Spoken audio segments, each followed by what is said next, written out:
So, it all started with a simple, innocent trip to the grocery store. I had been living in my new apartment for about 3 weeks, and I was still getting used to the area.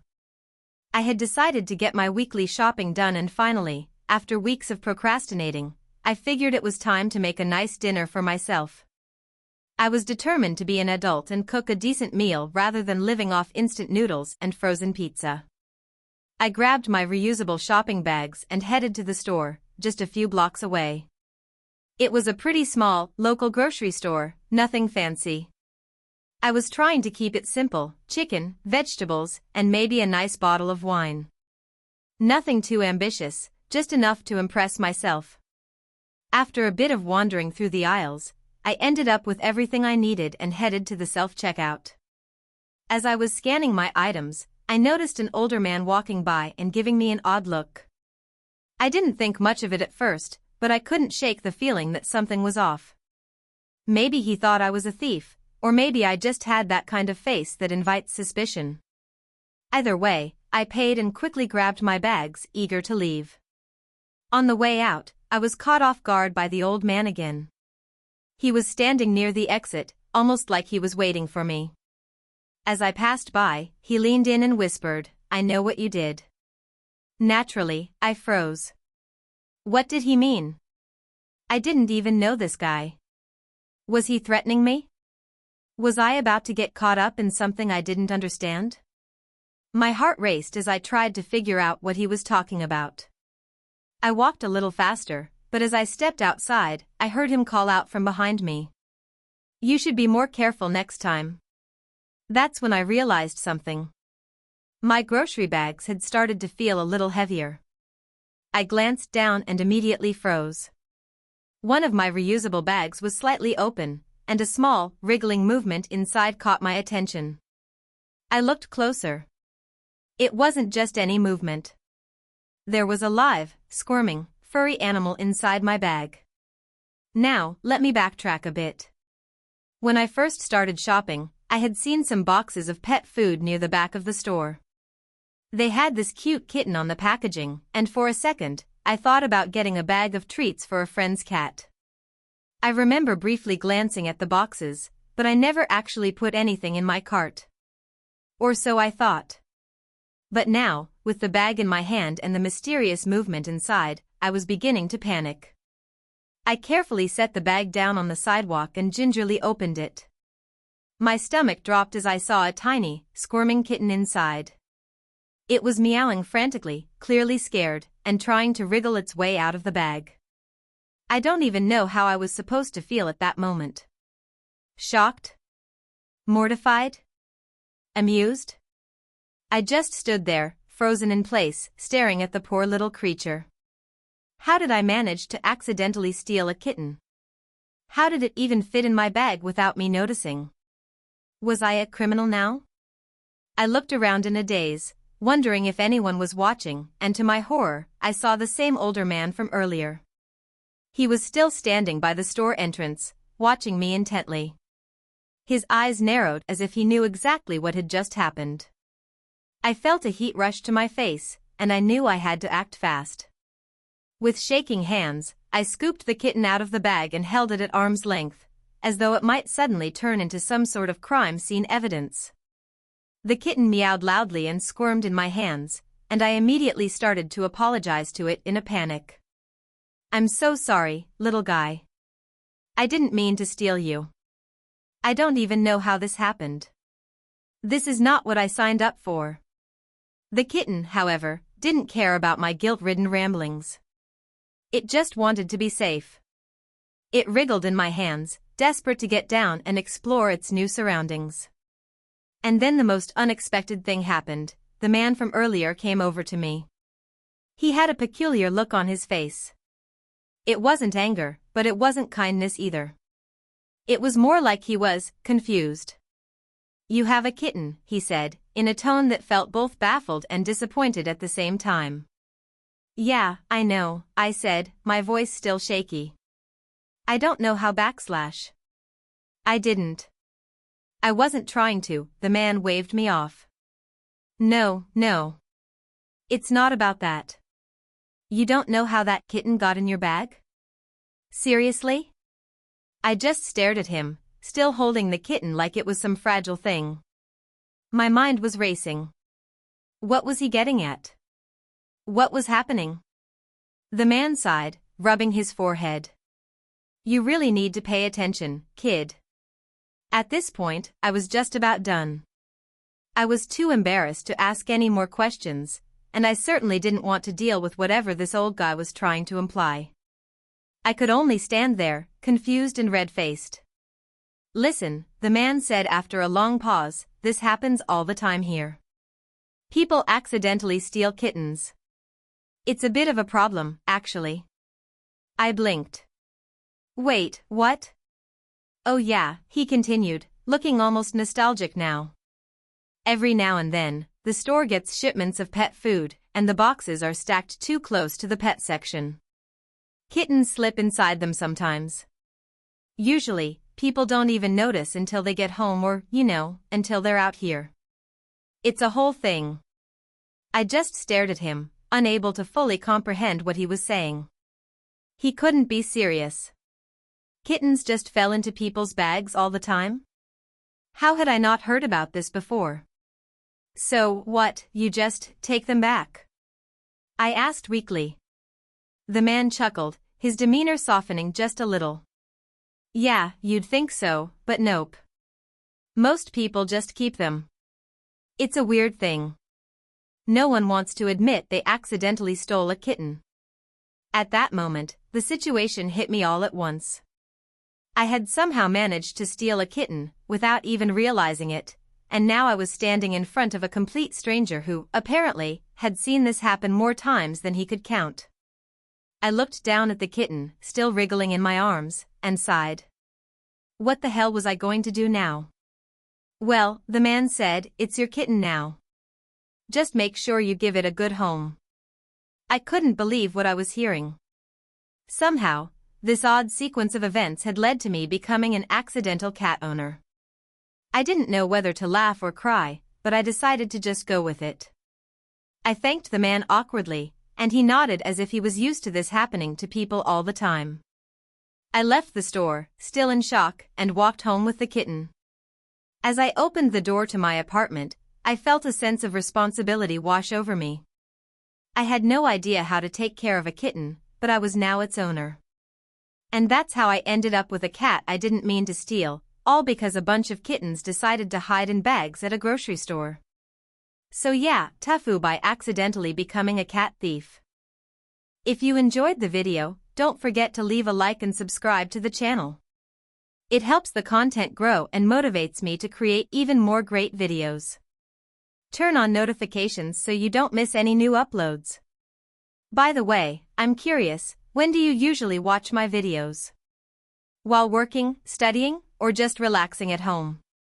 Let me know in the comments, I'd love to hear from you. Thank you for your support. TIFU by trying to impress my boss and ended up embarrassing myself in front of the entire company. All started when I got a new job at a mid-sized marketing firm. After spending a couple of years working at a dead-end retail job, I was beyond excited when I got hired as a junior marketing analyst. It wasn't the most glamorous position, but I had dreams of climbing the ladder, impressing people, and making a name for myself. Things were going well at first. I was learning a lot, making connections, and feeling like I was finally in a place where I could grow. But one thing I had yet to figure out was how to make a lasting impression. You see, my boss, let's call him Brian, was a high-energy, charismatic guy who had been with the company for years. He was kind of a legend around the office, and everyone respected him. Naturally, I wanted to get his attention in a good way. I wanted to show him that I was more than just a fresh hire. I wanted him to see that I was capable of contributing at a higher level, that I could handle big tasks, and that I was someone worth investing in. The opportunity came about a week into my job. Brian was organizing a company-wide presentation about a major new client we were onboarding. It was a big deal for the company. Brian was going to talk about the project scope, timelines, and the strategy we'd be using to target this client. He asked me if I could help with the presentation. He said, I need someone to handle the analytics and the data part. Can you put together some charts and projections for me? Now, I was still pretty new, and I hadn't really been involved in any major projects yet, so this felt like a huge moment for me. I immediately said yes, and after he briefed me on what needed to be included, I jumped into action. The thing is, I didn't just want to make some basic charts and projections. No, I wanted to go above and beyond. I wanted this presentation to be memorable. So, I stayed late in the office for the next few nights, researching data, creating complex graphs, and even using advanced statistical models that I had learned in college but had never really put to practical use. I was on fire. I was going to make Brian and the entire team think I was a genius. By the time the day of the presentation rolled around, I was ready. I had created these intricate data visualizations, each one more impressive than the last. I even threw in a couple of fancy animations to make them look more professional. I was convinced that when Brian saw what I had done, he would be so blown away that he'd pull me aside afterward and say, "Kid, you've got potential. I want you to help me with more projects." The room was full of people when the presentation began. There were senior managers, project leads, and some higher-ups from other departments.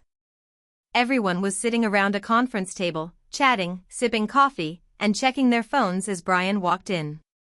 He gave a quick summary of the project and then turned it over to me. I stood up, my heart racing, and started introducing the data. I clicked through the slides, showing the audience what I'd prepared. But as soon as I hit the first major graph, I realized something was wrong. The animations weren't working. The transitions were lagging. The charts looked weird, like they hadn't loaded properly.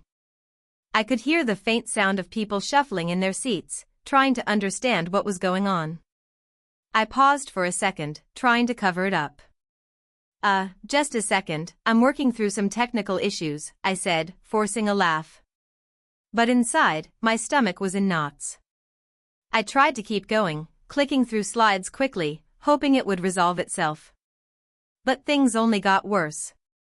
The next graph was an interactive chart that was supposed to display various metrics over time, but it just didn't load. It froze completely. There was this awkward silence in the room, and I could feel everyone's eyes on me. I tried to recover, explaining what the chart was supposed to show, but it was clear no one was really following. My face felt hot, my palms were sweaty, and I could hear my own voice trembling. Then it happened. I tried to switch to the next slide, but instead of going to the next one, the presentation glitched and skipped ahead by 5 slides. I had no control over it. Everyone was now staring at the screen, and it was showing an error message. In a desperate attempt to salvage the situation, I decided to explain the numbers off the top of my head, but the data was so complex that I couldn't even remember half of it. I started stammering, trying to explain things I didn't even fully understand myself. Brian, who had been sitting in the front row with his arms crossed, looked at me with a mixture of disbelief and concern. Finally, after what felt like hours but was probably only 5 minutes, I fumbled my way through the last slide, muttered something about reworking the data, and sat back down, red-faced and thoroughly embarrassed. The room was silent for what felt like an eternity. No one knew what to say.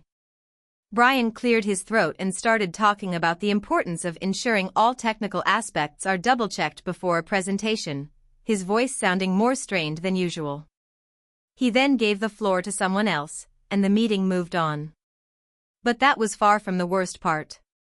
After the meeting, I walked back to my desk, trying to act like nothing was wrong. But as I sat down, I got a message from Brian. It simply read, "Can we talk?" I froze. I knew this was it. I had ruined my shot. I walked to his office, and he motioned for me to sit down. He didn't look angry, but he was definitely disappointed. "Listen, I appreciate the effort you put into this," he said, "but you need to make sure your work is ready before you present it to the team. When things go wrong, you need to handle it better." "You panicked in there." I nodded, my throat dry. "I'm sorry. I just wanted to impress you," I admitted. He sighed. Impress me by being prepared. That's how you get noticed around here. Not by trying to show off with flashy graphs that don't work. That was a humbling moment for me. I learned two things that day. First, that trying to impress people with things they don't need can backfire horribly, and second, that I needed to focus on the basics before trying to show off. Flashy presentations might look cool, but they don't mean anything if they don't work properly. Luckily, Brian wasn't completely mad at me. He gave me another shot at a different task the following week, and this time, I focused on delivering solid, reliable work. The next time I had the chance to present, I was much more confident. And while I still work hard to impress people, I now know that the best way to do it is by doing the fundamentals well, not by overcomplicating things. Looking back, I can laugh at how badly I screwed up, but at the time, I definitely wanted to crawl under a rock and hide. At least I learned something valuable, and hopefully, I never get invited to another presentation where I have to show off anything more complicated than a pie chart. TLDR, tried to impress my boss with complex data visualizations for a big company presentation. Everything went wrong, and I ended up embarrassing myself in front of the entire team. I had just moved to a new city for work, and I was eager to start fresh. I had spent the last few months scouring online listings for apartments and finally found the perfect place, a charming little studio in a quiet part of town, close to my office. It wasn't too expensive, and it had a decent-sized kitchen. I was feeling pretty proud of myself for securing it so quickly. After a few days of unpacking, I was settling in, making it feel like home. I even went out and bought some plants to brighten up the place. A few days after the move, I noticed something strange. I was in the middle of cooking dinner when I heard a faint knocking sound coming from the wall. It was subtle at first, like a light tapping, almost as if someone was knocking on the other side. I thought it was probably just the house settling, you know? Buildings make weird noises, especially when you're not used to them. I shrugged it off, but the knocking continued at random intervals. The next day, I was sitting on the couch scrolling through my phone when the knocking started again. It wasn't rhythmic or predictable, but it was there, faintly but definitely audible. It wasn't like the sound of plumbing or an appliance either. It was a distinct, human-like knocking. I felt a little uneasy but told myself it was just some weird quirk of the apartment. Still, I couldn't shake the feeling that something wasn't right. I decided to bring it up with the landlord the next time I saw her. She was a middle-aged woman who lived on the floor above me. I'd met her a few times already, and she seemed friendly enough. When I mentioned the knocking, she seemed to get a little uncomfortable but told me not to worry. It's probably just some old pipes or the neighbors, she said, brushing it off with a nervous laugh. But there was something in her eyes that made me think she wasn't being entirely honest. I spent the next couple of nights trying to ignore the noise, but it was getting harder. It wasn't just random tapping anymore, it had turned into a more persistent, rhythmic pattern. I started to imagine all sorts of crazy explanations. Maybe it was some sort of ghost or some creepy person who had been hiding in the walls? I had no idea, but it was starting to freak me out. I did some research online to see if there were any similar complaints about the building, but nothing turned up. Then one evening, as I was cooking dinner again, the knocking came louder, almost like it was directly in the kitchen wall. I froze. I was too terrified to even breathe. The knock came again, louder than before. Then another one, and another. My mind started to race. I grabbed my phone and texted my friend, telling her about the situation, and asking if I was just being paranoid. She immediately called me. "Call the landlord right now," she urged. "That's definitely not normal." I reluctantly agreed and dialed the landlord's number. She didn't answer, so I left a message explaining what was happening. A few minutes later, she texted me back, asking me to come upstairs. She said she had something to show me. At this point, I had no idea what to think, but I figured it was worth going up to talk to her in person. I grabbed my coat, took a deep breath, and headed upstairs. The door to her apartment was slightly ajar, and I knocked softly before stepping inside. She greeted me warmly but with an unusual tension in her voice. "I'm glad you came," she said, her tone making it clear that there was something more going on. She led me to the back of her apartment, where there was a small and used storage room. She opened the door, and inside was a locked wooden chest sitting against the far wall. "This chest," she said slowly, "was left here by the previous tenant. They said it belonged to their grandfather, and they didn't want to take it with them when they moved out. I've tried to get rid of it, but whenever I do, it comes back. It's been like that for years. I don't know why, but it's been causing disturbances in the building. Strange noises, things moving around. People have even complained about hearing knocking, just like you did." I stared at the chest, my mind racing. Could it be true? Could a piece of furniture really cause all this? "Why didn't you tell me about this when I moved in?" I asked, feeling a mix of anger and fear. "I didn't want to scare you," she replied. "But I should've. I'm sorry. I've been living with it for a while now, and I just thought I could ignore it."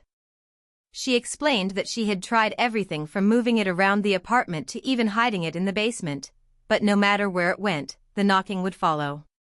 That's when I started to feel something more than just fear. I was getting a sense of deep, unsettling dread.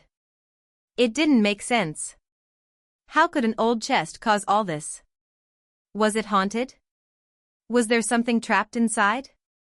Before I could ask any more questions, the knocking started again, this time coming from inside the chest. I jumped back, my heart pounding in my chest.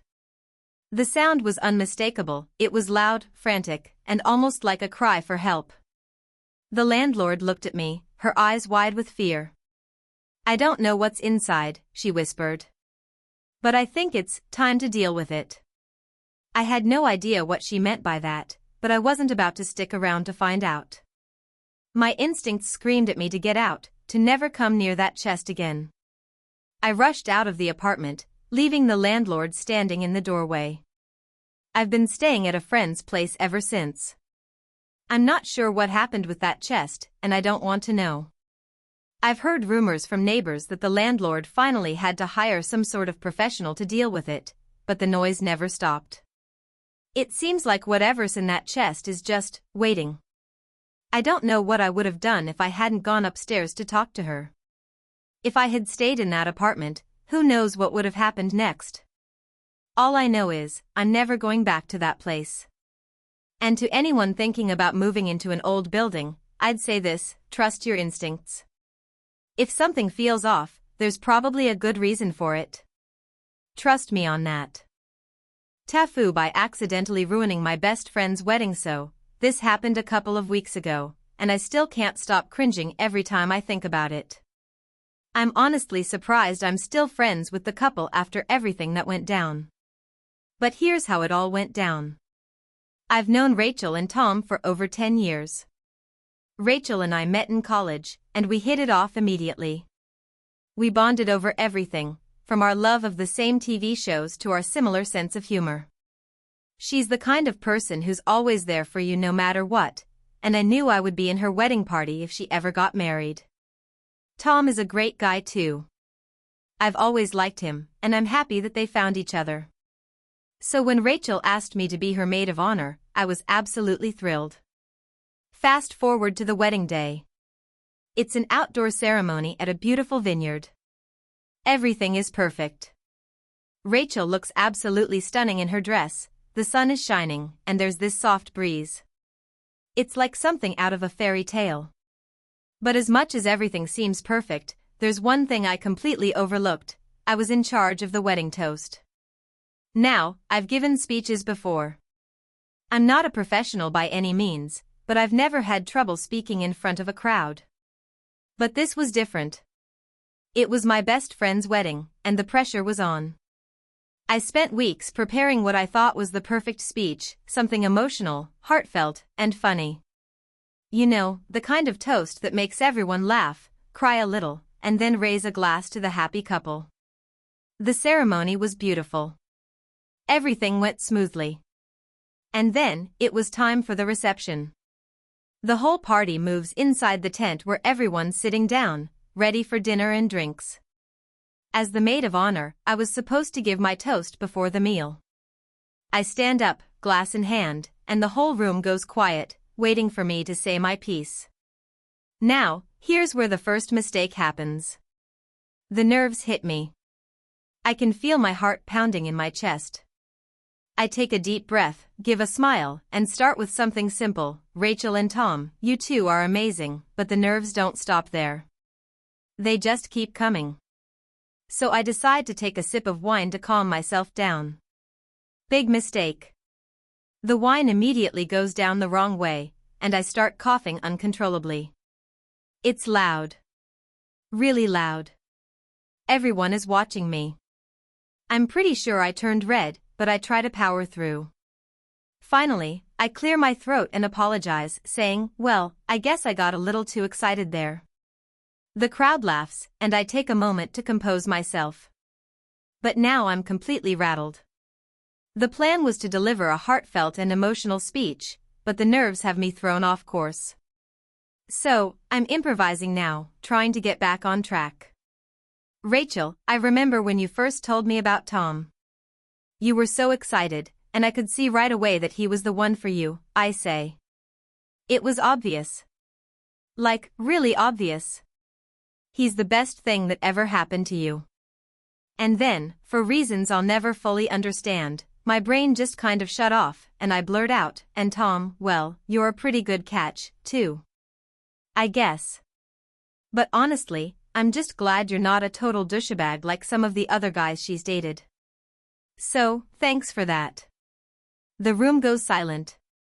Complete and utter silence. I freeze. I can feel my face turning a shade of crimson that should be illegal. Rachel's face is frozen too, but I can see the panic in her eyes. She's trying to smile, but she looks like she might pass out from embarrassment. Tom, poor guy, just kind of stares at me, his face the same color as a tomato. I stand there, awkwardly holding my glass, waiting for someone to laugh. I try to salvage the moment by saying, what I mean is, you're perfect for each other. You really are. I'm so happy for you both. But it's too late. The damage has been done. And then, because things couldn't possibly get worse, I hear a voice from the back of the room, someone I don't recognize, say, wow, this toast is interesting. Everyone laughs nervously, and I can feel the blood drain from my face. At this point, I just want to curl up into a ball and disappear. But I try to salvage whatever dignity I have left and sit back down. Rachel gives me a forced smile, and Tom looks like he's about to cry. I don't know if it's from anger or embarrassment, but either way, it's not good. The rest of the evening is a blur. Dinner goes by, and I can't shake the feeling that everyone is still thinking about my disastrous toast. Every time I catch someone's eye, they either quickly look away or give me a nervous smile. I keep trying to apologize to Rachel, but she just brushes it off, telling me it's fine. But I can see in her eyes that it's not fine. She's trying to be polite, but I've just ruined one of the most important moments of her life. As the night goes on, I decide to cut my losses and leave early. I can't handle the awkwardness anymore. Rachel and Tom are dancing, and everyone's celebrating, but I just feel like the biggest idiot in the world. I sneak out quietly, hoping that no one will notice. But as I walk to my car, I hear someone call my name. It's Rachel. Hey, she says, walking toward me with a serious look on her face. Can we talk? My heart sinks. This is it. I'm about to get the it's not you, it's me talk. I just wanted to say thank you for everything. You really tried to give a good speech, and I know it was hard. But, well, I have to be honest. That was a lot. I appreciate the effort, but please, please don't ever do that again. Ever. I nod, feeling like I might burst into tears. I'm so sorry, Rachel. I honestly didn't mean for it to go like that. I just froze up. She sighs. I know. I know you did. It's just, the whole thing was a little awkward, you know? She laughs awkwardly, and I can tell she's trying to lighten the mood. Let's just pretend it never happened. I leave the wedding that night with a million thoughts racing through my mind. What had I done? How had I managed to mess up so royally? But the worst part was, the next day, Tom texted me, "Hey, don't worry about last night. You're still our friend. But maybe, no more speeches for you." I couldn't agree more. Never again. To this day, I don't know how I'm still friends with them. Every time I see them, I cringe internally, but somehow, we've all moved on. I'm still in the group chat, and I still get invited to family gatherings, but there's always this unspoken awkwardness that lingers. So, to anyone reading this, please learn from my mistake. If you're ever in charge of giving a speech at a wedding, for the love of all that is holy, just stick to the script. Keep it short, sweet, and free from any sort of offhand comments about your best friend's spouse. Or, maybe just don't drink wine right before speaking. Please. Save yourself from the pain. Trust me. TIFU by accidentally sending my boss a very inappropriate text during a meeting. So, this all started on a regular Tuesday morning. I work as a project manager at a medium-sized tech company, and things were pretty much business as usual. I was preparing for a big meeting with my boss, our lead developer, and the marketing team to discuss an upcoming product launch. The meeting was supposed to be focused on timelines, deliverables, and any last-minute tweaks to the marketing materials. Simple stuff, or so I thought. Let me give you a little context first. I'm the kind of person who likes to stay connected with my friends throughout the workday, especially since I work remotely most of the time. I don't have the best work-life boundaries, and I tend to get distracted by text messages or memes. So, I had my phone open, checking messages during the meeting when I thought the focus was mostly on the slides and the developer was presenting technical details.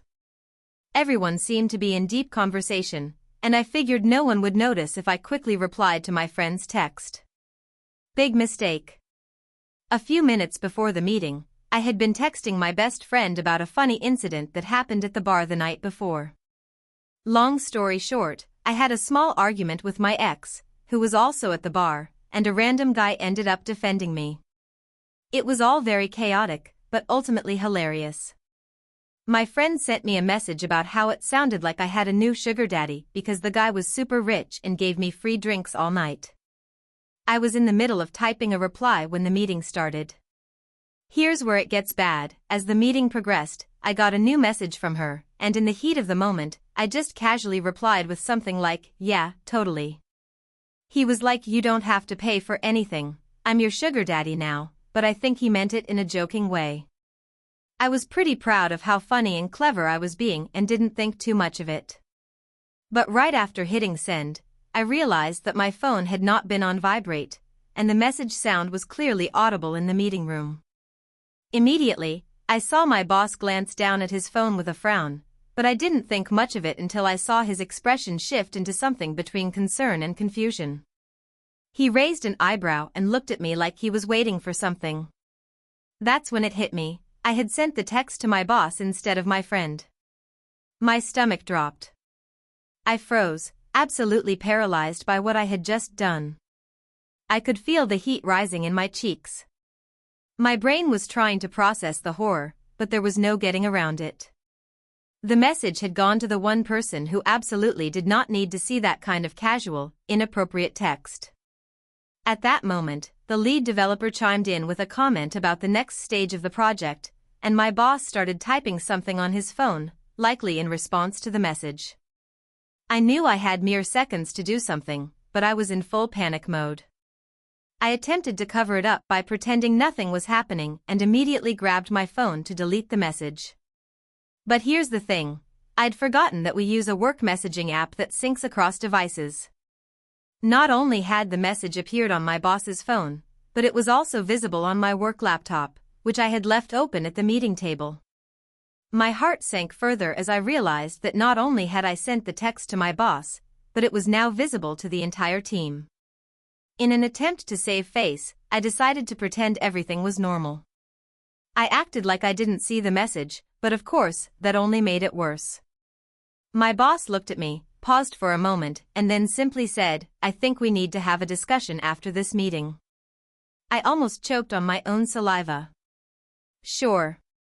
Yeah, no problem," I replied, trying to keep it cool, but I'm sure I looked like a deer caught in headlights.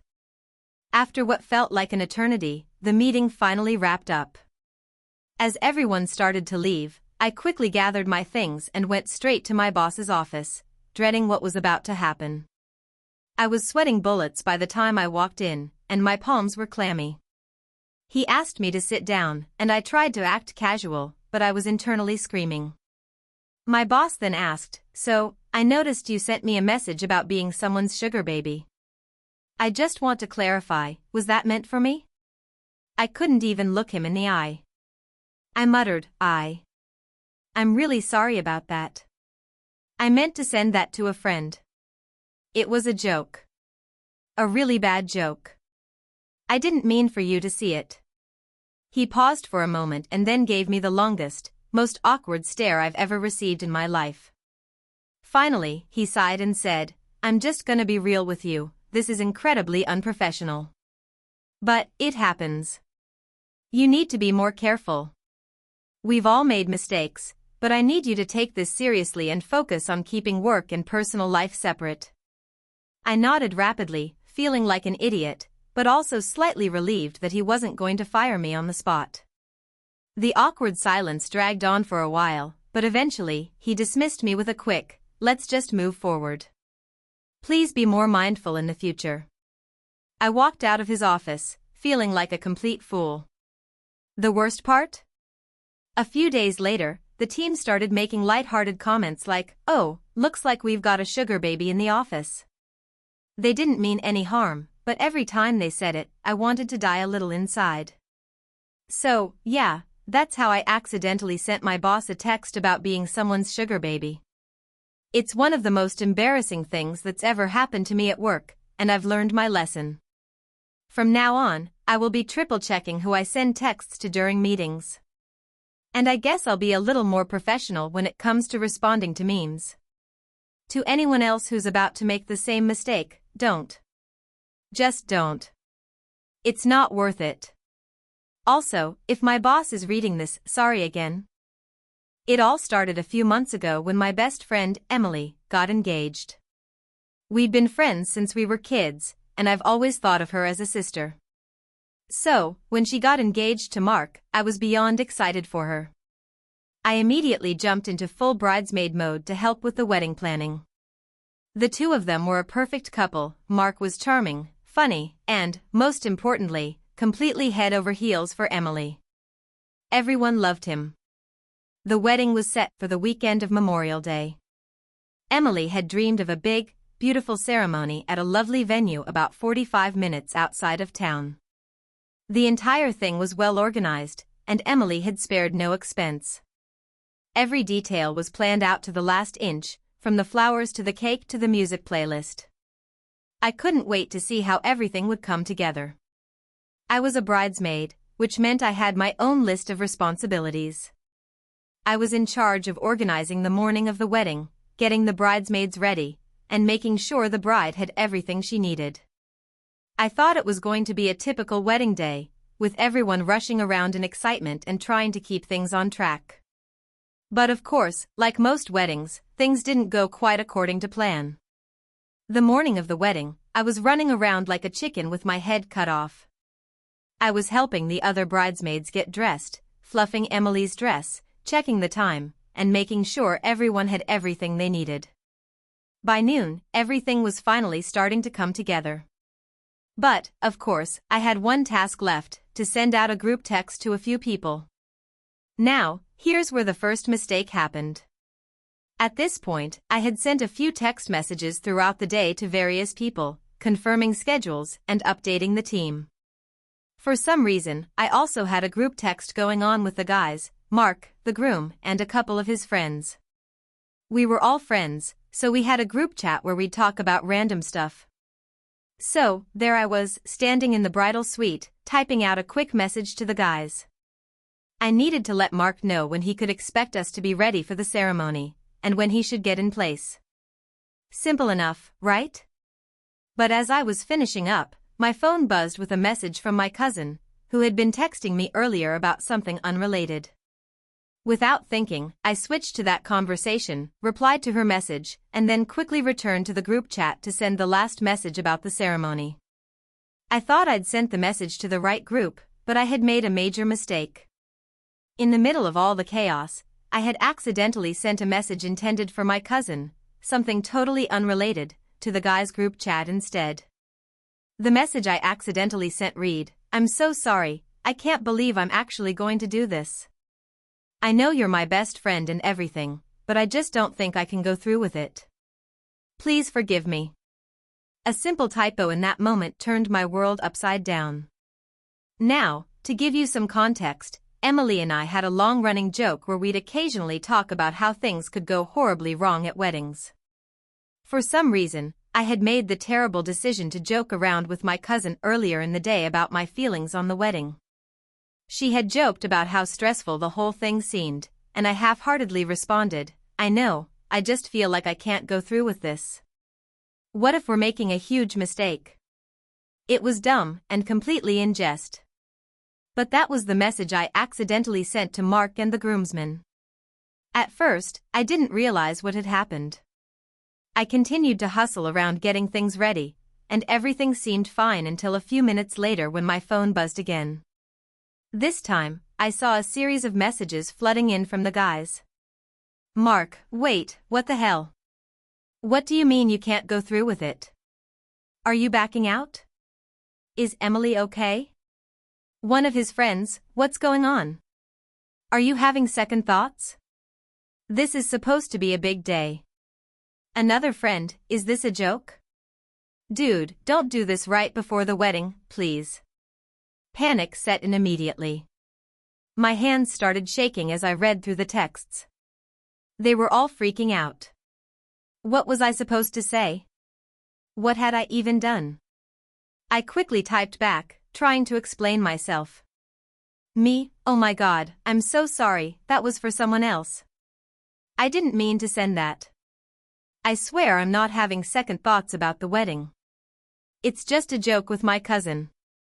I promise everything's fine." But I'd already messed it up. The damage was done. By the time I had sent those texts, Mark had already responded to Emily. Apparently, he had called her to check if everything was okay, and she was understandably confused and upset. She thought I was trying to back out of being part of the wedding. Emily had already started panicking, and Mark was equally worried.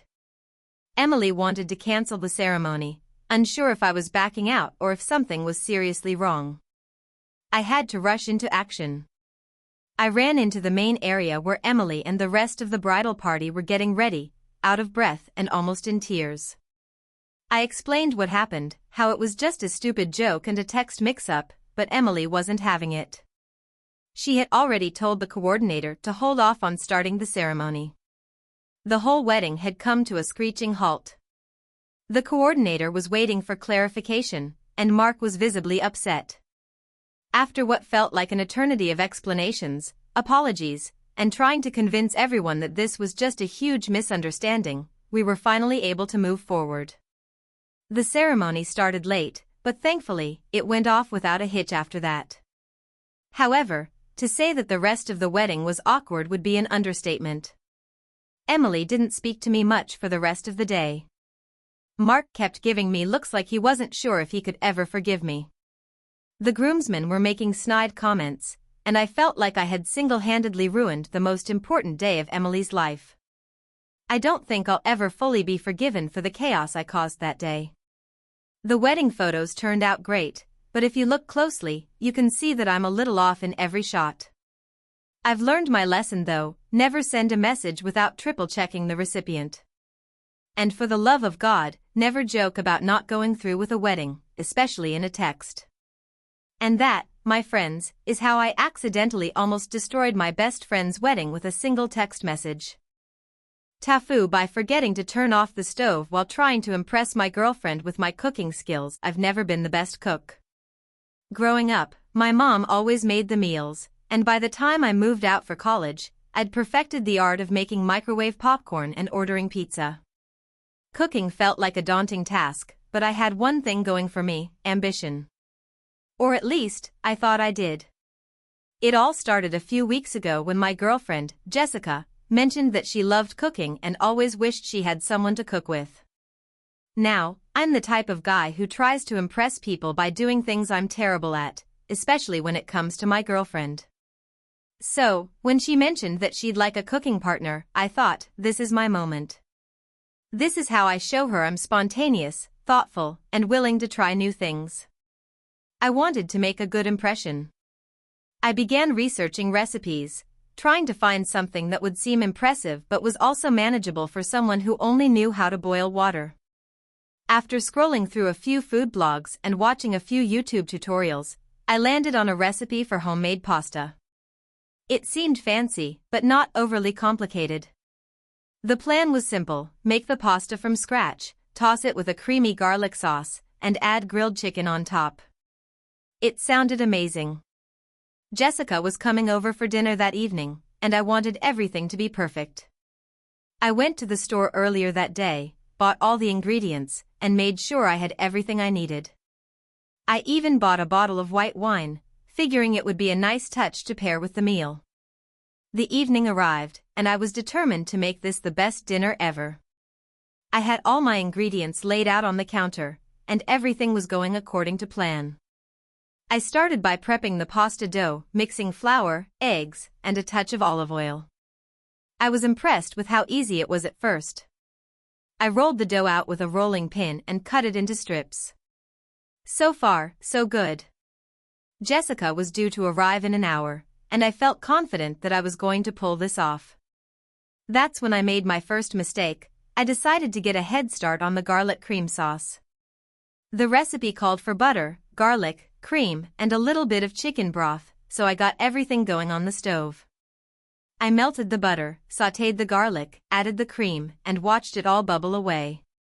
The kitchen smelled incredible, and I felt a wave of pride wash over me. This was going to be fantastic. But then, as I was stirring the sauce, I heard a loud knock at the door. Jessica had arrived early. I quickly turned off the heat to the sauce, excited to greet her and show off my cooking efforts. But in my rush to open the door, I forgot one critical thing: I never turned off the burner on the stove.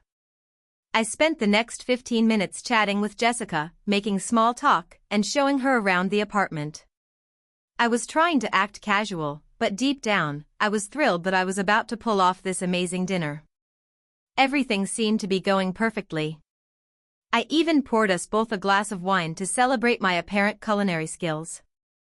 I offered Jessica a seat at the counter while I finished up the pasta, completely oblivious to the fact that I had left the burner on. It wasn't until I heard a faint sizzling noise that I started to pay attention. I turned around, thinking it was just the sauce simmering, but then I saw it, the sauce. It was boiling and splattering everywhere. In fact, it had gone from a beautiful, creamy liquid to a bubbling, foamy mess that looked like it was about to catch fire. I dashed over to the stove, but by the time I reached it, the situation had escalated.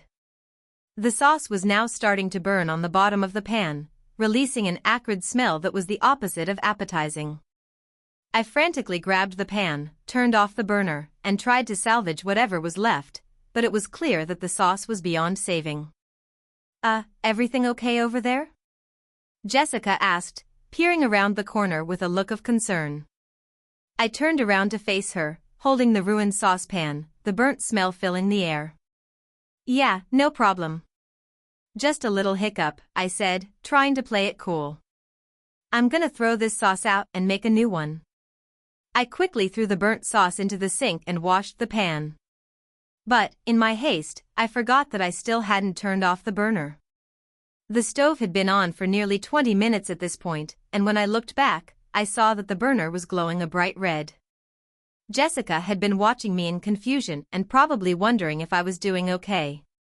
She started to laugh nervously. "Are you sure you're all right? I mean, this is a lot of action for a first-time cook, don't you think?" I'm fine, I reassured her, though I was anything but fine. My attempt to salvage the dinner had turned into a full-on disaster. As if on cue, the smoke detector suddenly went off, its high-pitched screech filling the entire apartment. Panic hit me like a freight train. "Oh my God!" I shouted, running around the kitchen trying to open windows and fan the smoke away. The situation was rapidly spiraling out of control, and I knew I had to act fast. I had no idea how to stop the smoke detector from blaring, but all I could think about was getting rid of the smoke. "I'm so sorry," I said, sheepishly. "I'm usually not this disorganized." At that point, Jessica's face went from confusion to full-on concern. "Maybe we should just order something," she suggested, her voice a little more than hesitant. I was mortified. Here I was, trying to impress her with a home-cooked meal, and I had somehow turned it into a disaster zone. I thought she might think I was a joke. She was probably regretting coming over in the first place. But to my surprise, Jessica just laughed. "It's okay. Really. This is kind of hilarious. I mean, who burns pasta sauce, forgets to turn off the stove, and sets off the smoke detector all in one go?" I smiled, feeling a little relief, but still embarrassed. "I promise, I can cook. Just, not today." Eventually, we ended up ordering a pizza, and we spent the evening laughing about my cooking mishap. The night turned out fine in the end, but every time I think back to that moment, I cringe. I had tried so hard to impress her, and instead, I ended up making a complete fool of myself. But if there's one thing I've learned, it's that sometimes, the best thing you can do is laugh at yourself. Jessica didn't think any less of me. In fact, we still joke about that night whenever we talk about cooking together. Maybe one day, I'll actually get it right. But for now, I'll stick to microwaving popcorn. At least it's hard to burn that. So, this all started when my friend Dave invited me to join him on a trip to a music festival out in the middle of nowhere. It sounded like the perfect way to kick off the summer, so I jumped at the chance. Dave and I have known each other since college, and he's one of those people who always convinces me to do things I wouldn't normally do, but somehow they turn out to be unforgettable experiences. This trip was supposed to be no different. We arrived at the festival site on a Friday afternoon, and it was already packed with people from all over.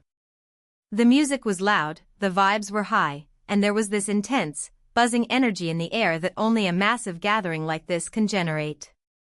We pitched our tents, grabbed some beers, and decided to just soak it all in before diving into the chaos. Now, I should mention that I'm not really a hardcore festival person. I like live music and the occasional party, but the whole camping in a field for days on end vibe has never really been my thing. But Dave? He's practically a festival pro. He's done this kind of thing at least half a dozen times, and every time, he makes it sound like the best time of his life.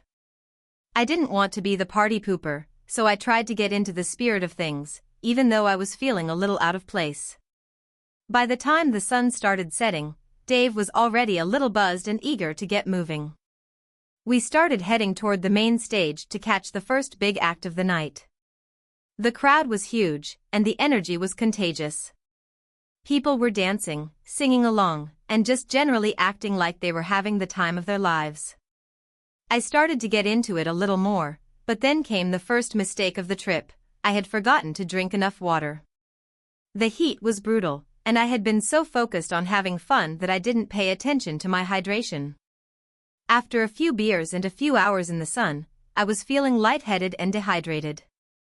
I wasn't in a great spot, but Dave was having the time of his life, so I didn't want to ruin his vibe by admitting that I was starting to feel off. I made the decision to tough it out for a bit longer, hoping that I'd start to feel better once the sun went down. But no such luck. By the time we made it back to the tents, I could barely keep my eyes open, and I felt like I was going to pass out. Dave, ever the good friend, suggested we head to the water station and get some fluids. By then, though, it was too late. I made the rookie mistake of underestimating how quickly dehydration can mess you up. I barely made it to the water station before everything started spinning, and before I knew it, I was on the ground. People rushed to my side, and Dave was freaking out, yelling my name, but all I could focus on was the fact that my stomach felt like it was trying to escape my body. Somehow, I managed to get back to our campsite, but things only got worse from there. I was in and out of consciousness, struggling to keep any fluids down. It felt like my body was shutting down in real time, and I was terrified. I couldn't stop sweating, but I was freezing at the same time. It was a nightmare. Eventually, after what felt like hours of pure misery, a group of Good Samaritans, who were also festival goers, noticed that I was in bad shape and helped Dave get me to the festival's medical tent. At this point, I was beyond embarrassed, but my body was failing me, and I had no choice but to accept help. The medical staff quickly assessed my condition, hooked me up to N4, and started hydrating me like I was a plant that had been left out in the sun for too long. They told me I was severely dehydrated and that I had to stay there for a while to rehydrate properly before I could leave. Dave stuck around, feeling bad for dragging me into this mess, and kept apologizing for not noticing sooner. But, honestly, I was just glad to be in a safe space, no matter how uncomfortable it was. The night went on, but I was stuck in the medical tent, feeling like a total failure. Meanwhile, Dave was still out there living it up. By the time I was finally able to leave the medical tent, it was well past midnight. I felt a bit better, but I still had a headache and was definitely out of it. When I got back to our campsite, Dave was passed out in the tent, snoring loudly, completely oblivious to the fact that I had almost died a few hours ago. I spent the rest of the night lying in the tent, feeling miserable and cursing myself for not being more responsible. I thought the whole festival was a wash at that point, and I was honestly considering packing up and heading home early. But by the morning, I realized I wasn't going to let one bad experience ruin the whole weekend. I was going to tough it out. The next day, I drank water like it was my job, and Dave, who, by the way, was completely fine after a night of partying, kept trying to convince me to get back out there and enjoy the festival. I wasn't entirely sure I was up for it, but I figured I'd give it a shot. I still wasn't 100%, but I at least made it through the day without collapsing. I went to a few more sets, danced around a bit, while keeping a water bottle glued to my hand, and even had a decent time. But as the weekend wore on, I couldn't shake the nagging feeling that I had missed out on the whole festival experience because of my own lack of preparation. The final day rolled around, and I was ready to go home. The whole thing felt like a blur, and while I had moments of fun, they were overshadowed by the sheer exhaustion and dehydration I had experienced. When it was finally time to pack up and head out, I felt a mix of relief and disappointment. I guess the lesson here is, festivals are a lot of fun, but they can also be brutal if you're not taking care of yourself. It's easy to get caught up in the excitement and forget about basic things like drinking water and pacing yourself. And while I'll definitely consider going to another one in the future, I'll be much more prepared next time. But for now, I think I'll stick to the occasional concert and avoid camping in a field for a while. So, to anyone going to a festival this summer, hydrate, pace yourself, and remember that it's okay to take it easy sometimes. And maybe, just maybe, don't trust Dave's idea of what proper festival preparation looks like. Hey, friends! If you enjoy this content, don't forget to like the video and share your thoughts in the comments. We really want to know what you like and what can be improved. What do you think of the video? Are there any topics you'd like to see in future videos? Your feedback really helps us get better. Thanks for being with us. TIFU by accidentally sending a nude to my boss and not realizing it until an hour later, so let me set the scene for you. I'm a 29-year-old guy, working as a graphic designer for a medium-sized company. The work environment is chill, but things can get a bit awkward sometimes, especially when you have to interact with higher-ups. One of these higher-ups is my boss, a guy in his late 40s who's generally pretty easygoing. At least, that's what I thought. A little backstory, I had been talking to this girl I met at a bar a couple of weeks ago.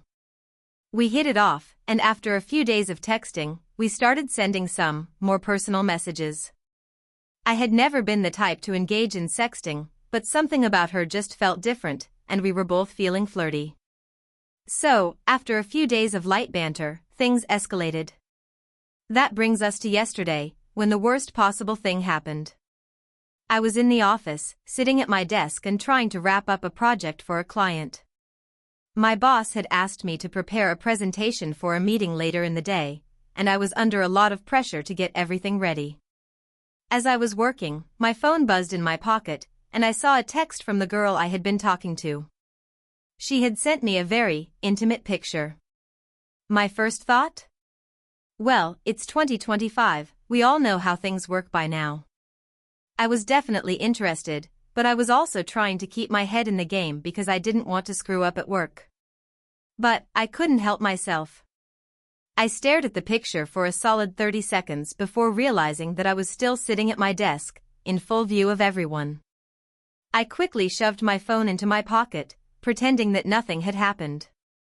Now, here's where things started to go wrong. I had been having some trouble with my phone's notification system lately, where sometimes it would freeze up when I tried to open a message. So, naturally, I thought I would just get the message out of the way by responding. I didn't want to be rude, right? I was typing out a reply to her when I got distracted by something on my computer. A quick email from my boss came in with some notes for the presentation. I was halfway through typing the message when I accidentally hit the wrong button, and my phone started vibrating in my pocket. At this point, I didn't realize it, but I had just hit send on the message I had been writing to the girl. The problem wasn't that I had sent her a flirty text, I'd been doing that for days, but I had completely forgotten that I had included an attachment. A nude photo that I thought I was sending to the girl, but instead, I sent it to my boss. I didn't realize this mistake until an hour later. For the next hour, I kept hearing the notification chime from my boss's email. I assumed he was just following up on something, maybe responding to the presentation file I had sent him earlier. At this point, I was still oblivious to the fact that I had sent the wrong picture to him.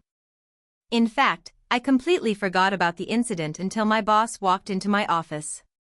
He stood there, holding his phone up with a raised eyebrow. My heart skipped a beat. "Hey," he said, "what's this?" I blinked a couple of times, thinking I had accidentally sent him a file I wasn't supposed to. But then, my worst nightmare came crashing down as I looked at the phone in his hand. It was a photo of me in, well, less than ideal clothing. It was the picture I had meant to send to the girl.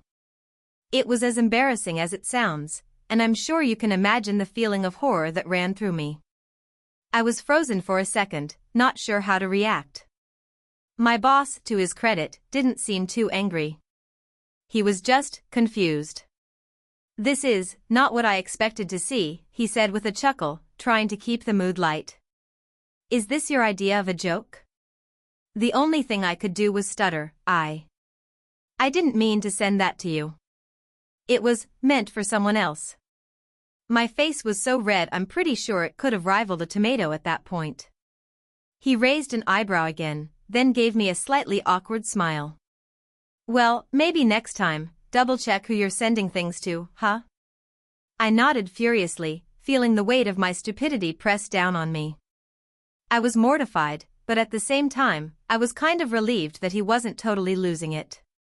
The tension was thick, though, and I knew that the rest of the day was going to be an uphill battle. For the next few hours, I could barely concentrate.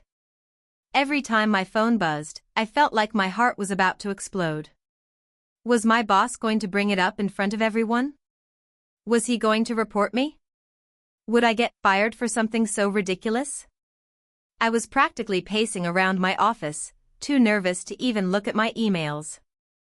Eventually, my boss sent me a message, again, this time via email. I opened it, fully expecting it to be some kind of formal reprimand. But no. It was just a one-liner, "Let's keep things professional, all right? Also, you've got some good lighting in that photo." At first, I thought he was joking, but the more I stared at it, the more I realized that he was being completely serious. I had no idea how to respond. Was this some sort of weird attempt at camaraderie? Or was he really just not bothered by the situation? I had no clue what to make of it, but I knew one thing: I never ever wanted to be in that situation again. I spent the rest of the day pretending nothing had happened, trying to focus on my work, but knowing that it was all just a facade. Every time I looked at my boss, I couldn't shake the image of his expression when he showed me the photo. It's been a few days now, and things have settled down. My boss hasn't mentioned it since, and I'm still employed, thank God. But I'll be damned if I'm not triple-checking my messages before hitting send ever again. Lesson learned: don't mix personal life with work life.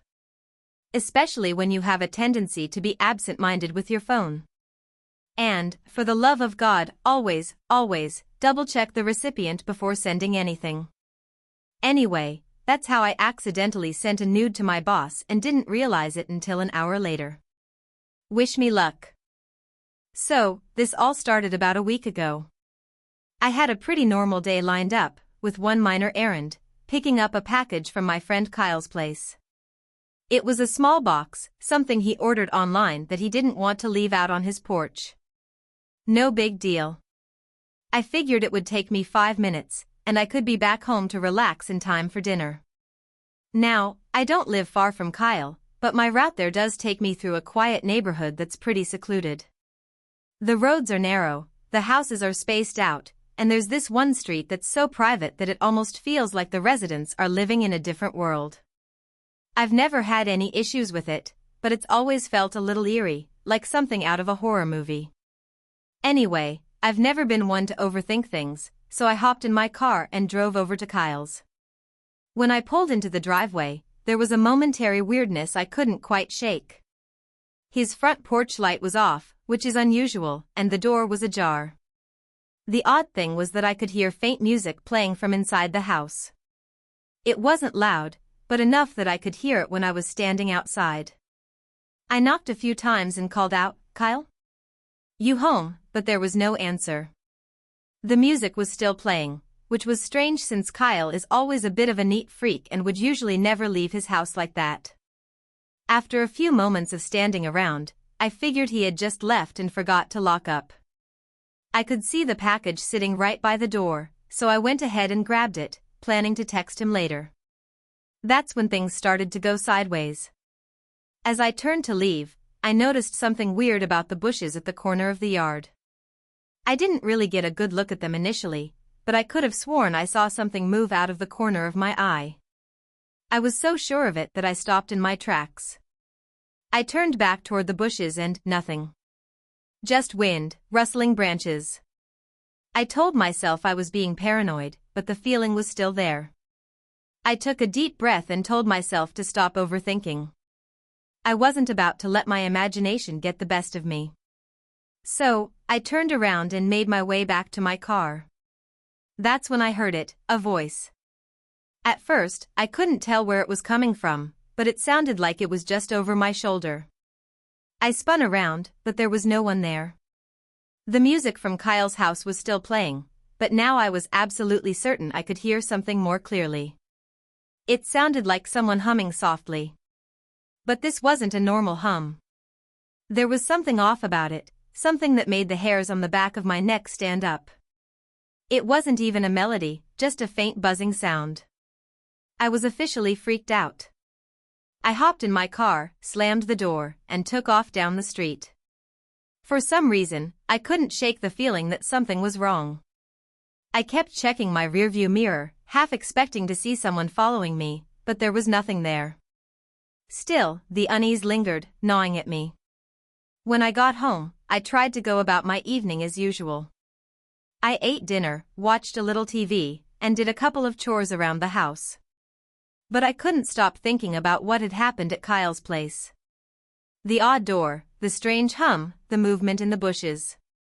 My brain kept spinning in circles, trying to make sense of everything.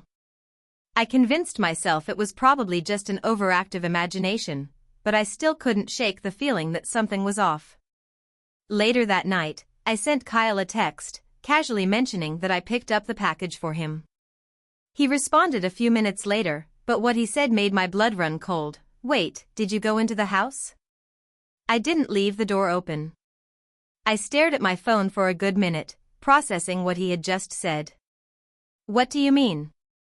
The door was open when I got there. I thought you had just left in a hurry or something. There was a long pause before Kyle responded again. I've been at my mom's place all day. I haven't been home since this morning. You didn't go inside, right? I felt my stomach drop. My mind raced as I reread his message. There was no way I could have been mistaken. The door was open, the music was playing. I couldn't explain it, but now I was starting to feel like I'd just walked into something I shouldn't have. I immediately called him. He didn't answer, but a few minutes later, he texted me again, I'm calling the police. Someone's been in my house. I froze. The feeling of dread that had been gnawing at me all evening now escalated into full-blown panic. What had I walked into? I had been inside his house. I had touched his things. The thought of whoever had been there before me still being in the house made me sick to my stomach. My first instinct was to go back to his house, to try to explain everything, to make sure nothing had been taken or messed with. But as soon as I stepped out the door, I heard the sirens in the distance. That's when I realized I wasn't going to be able to fix this. The police arrived at Kyle's house about 20 minutes later. By then, I was already back home, nervously watching from my window as the officers moved in and out of the house. It felt like a dream, like I was living in some bizarre crime thriller. I had to wait for what felt like hours before Kyle called me back. When he did, he was livid. He explained that there had been no signs of forced entry, no missing items, but the house was a mess. The police had found multiple sets of footprints around the house, and there was evidence that someone had been rummaging through his things. Even weirder, they discovered that his front porch light had been intentionally turned off. I had no idea what had happened that day, but I'll never forget the feeling I had when I left Kyle's house. It was as if I had unwittingly walked into a scene from a horror film. To this day, I can't explain the humming or the movement in the bushes. I don't know what was going on at Kyle's house, but one thing is for sure, I'm never going back to that street again. I still can't shake the thought of someone being in the house while I was there, watching me, and I can't help but wonder if I narrowly escaped something much worse.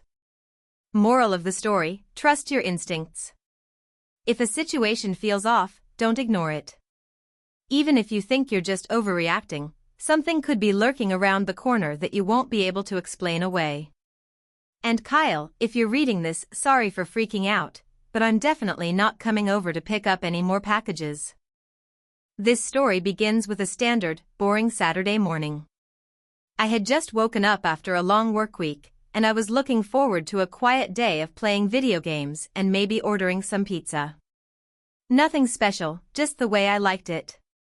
That was, until I got a text message from my mom, which changed everything.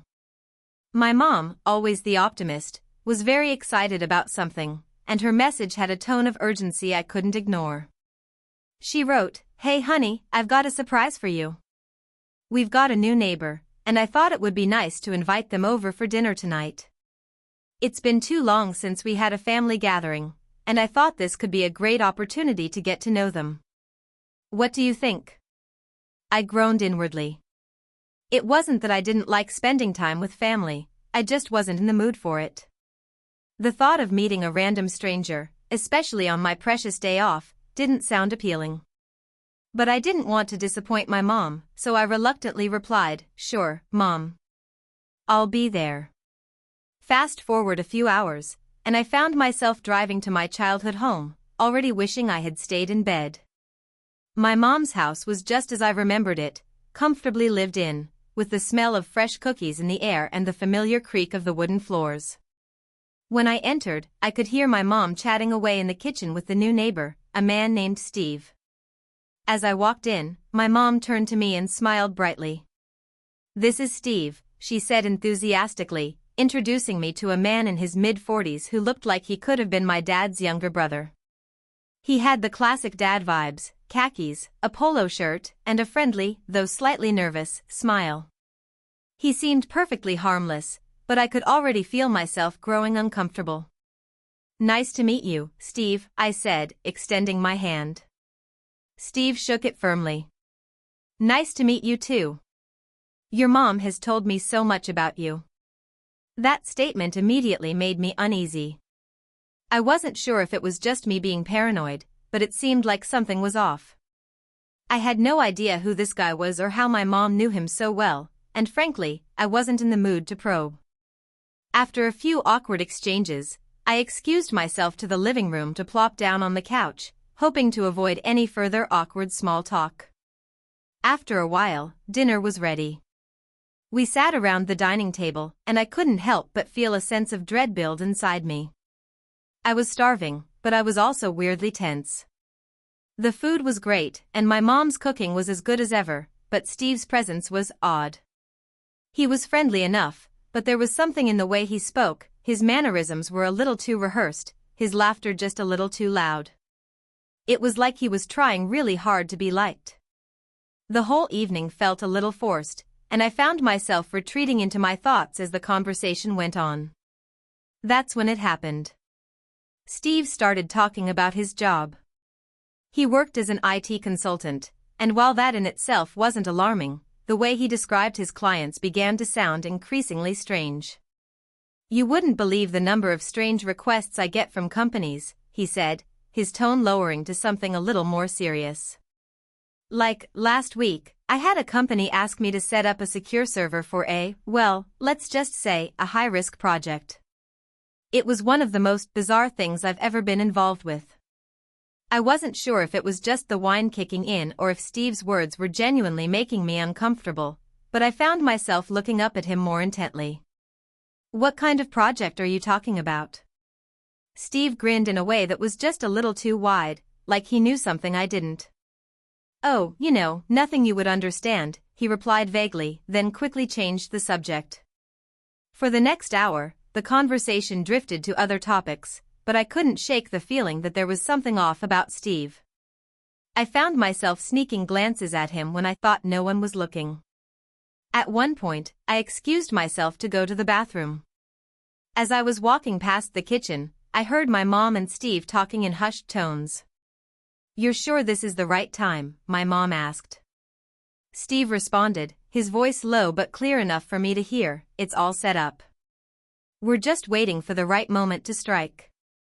I've got everything under control. Don't worry." I froze, my blood running cold. What the hell were they talking about? The words echoed in my mind, but I didn't want to jump to conclusions.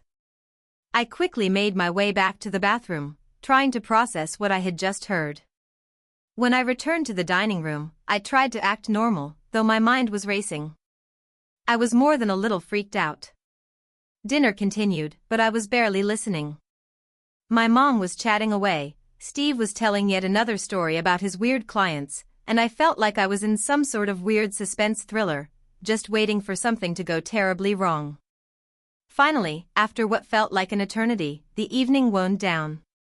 Steve stood up, thanking my mom for the meal, and then he turned to me. "Hey, I know we didn't get to talk much tonight, but I wanted to let you know that I think we might be able to work together someday. If you ever need any help with anything tech-related, feel free to reach out." I smiled, though it felt more like a grimace than anything else. Thanks, I'll keep that in mind." As Steve left, I couldn't shake the feeling that I had just witnessed something far stranger than I had imagined. The whole evening had been an elaborate charade. My mom, who had been acting so excited and bubbly, now seemed almost distant, like she was keeping a secret from me.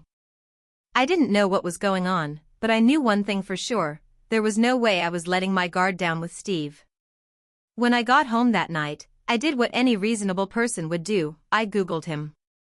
It didn't take long before I stumbled upon a forum with a very peculiar thread. "Steve from IT, is he one of them?"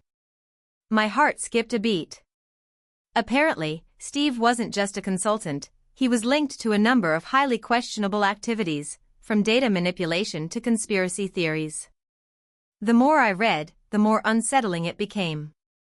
But what really threw me for a loop was when I saw a post mentioning something about targeting vulnerable individuals for experimentation.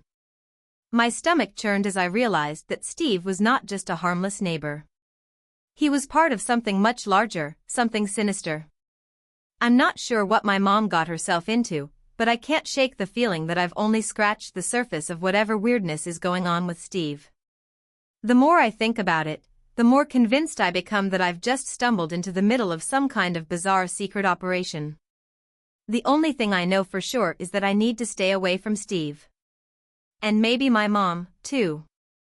So, to set the stage, I, 27M, recently started working in a new office. It's one of those typical corporate jobs where everything is very polished, and everyone is just a little too professional, if you know what I mean. I work with a team of about 10 people, and most of them are older than me, but we get along pretty well. The office itself is in a big building downtown, and everything is pretty standard: gray cubicles, break room with coffee, whiteboards everywhere. Typical corporate life, right? Now, as with most workplaces, there's a little after-work culture where people occasionally grab drinks after hours. I'm not a huge drinker, but I do like socializing, so I usually try to make it out for these things. So, about 2 weeks ago, after a particularly tough week, my coworkers decided to head to a nearby bar. It was one of those places with a nice outdoor patio area, and we were a group of about 6 people who went. A couple of people in my team are really into craft beers, so I figured I would just tag along and get a drink or two to unwind.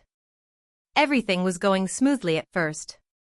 We were chatting, laughing. I was drinking something light. I can't handle much alcohol, so I stick to beers or ciders, and generally having a good time.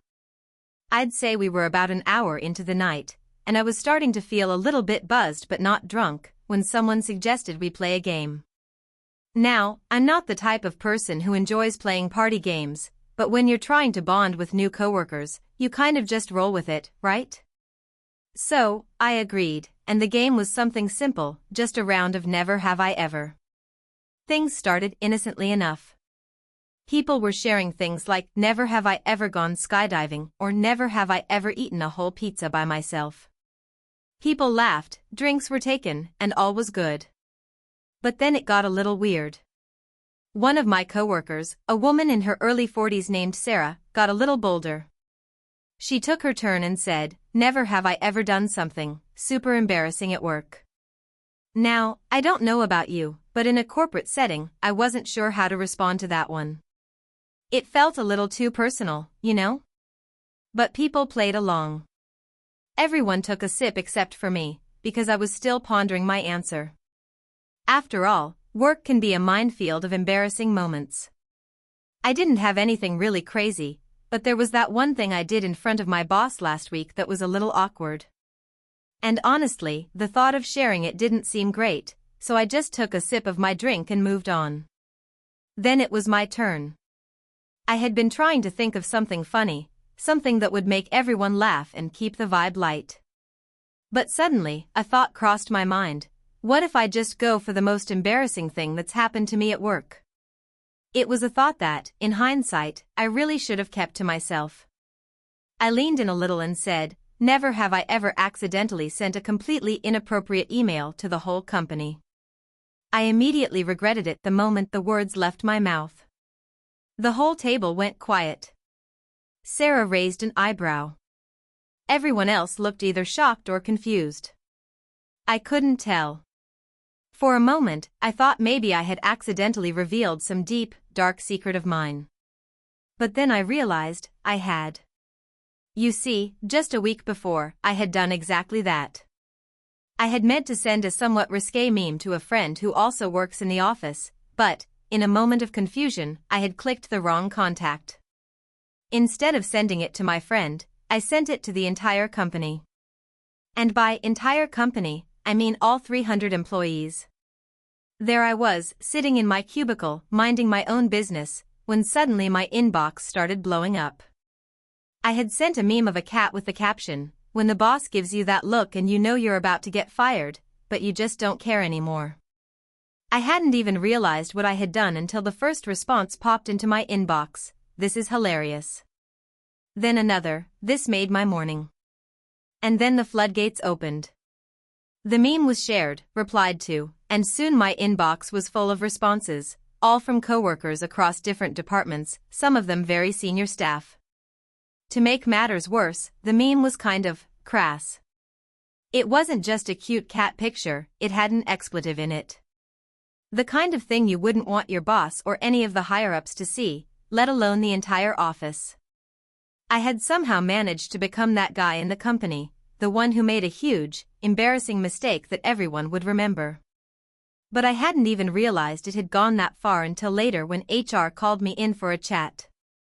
They were more concerned with the fact that I had sent something unprofessional than the actual content of the email itself.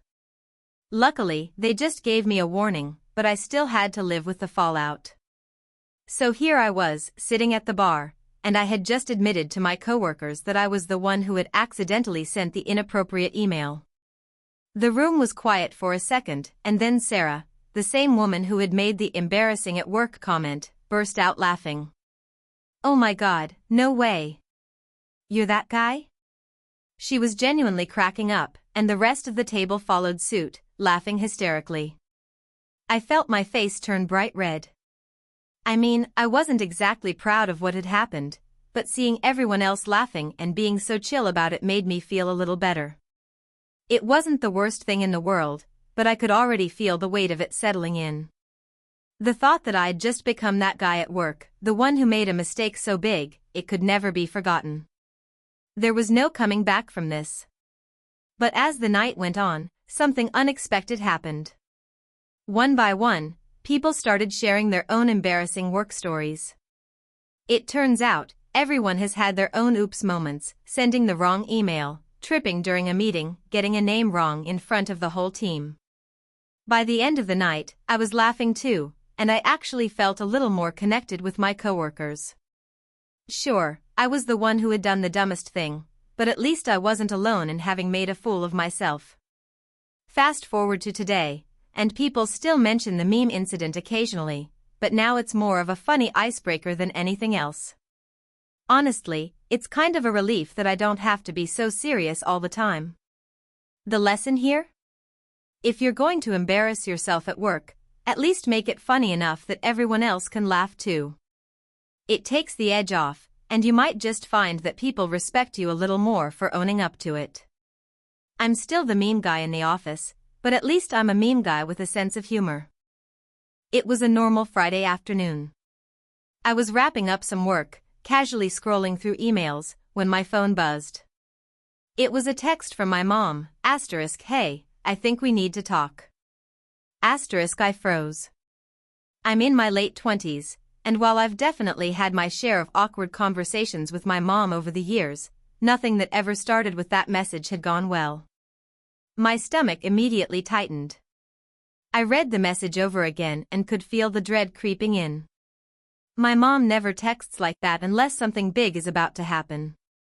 After a few minutes of panicking, I replied with a simple, "What's up?" She quickly followed up, "Call me."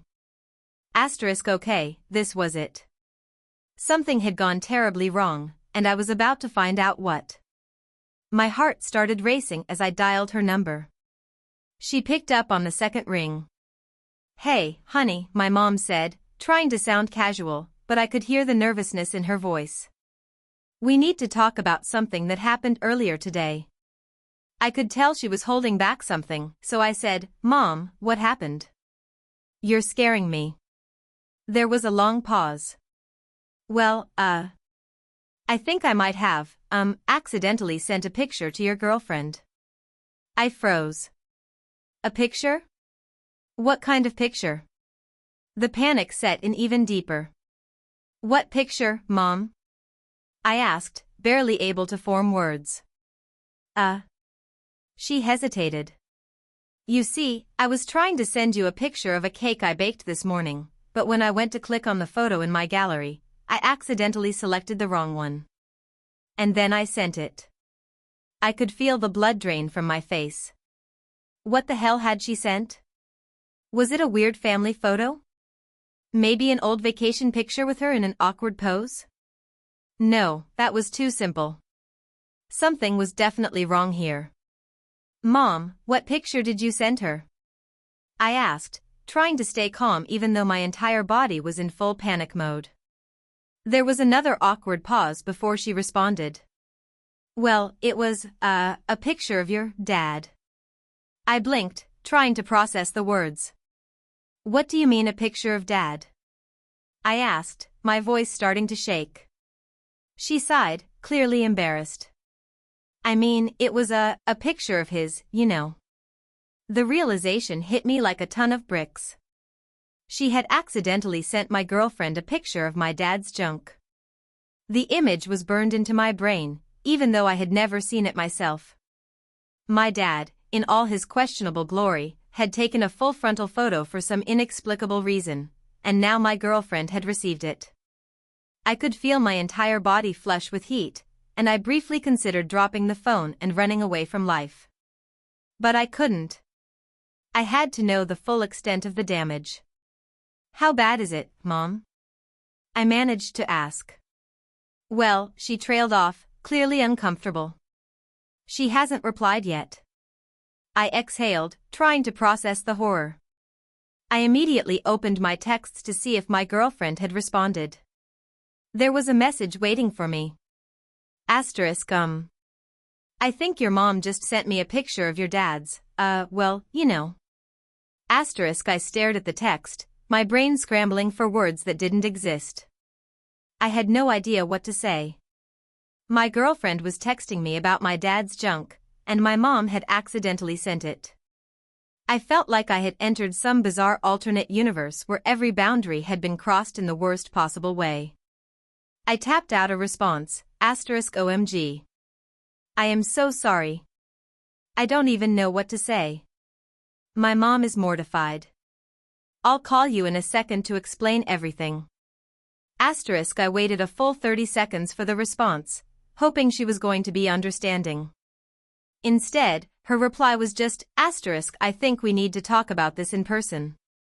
I quickly texted my mom back, what did you do? My phone rang again, and this time it was my girlfriend. I took a deep breath and answered. Hey, so, about that picture, she started, clearly trying to keep things light but clearly uncomfortable. I am so sorry, I interrupted.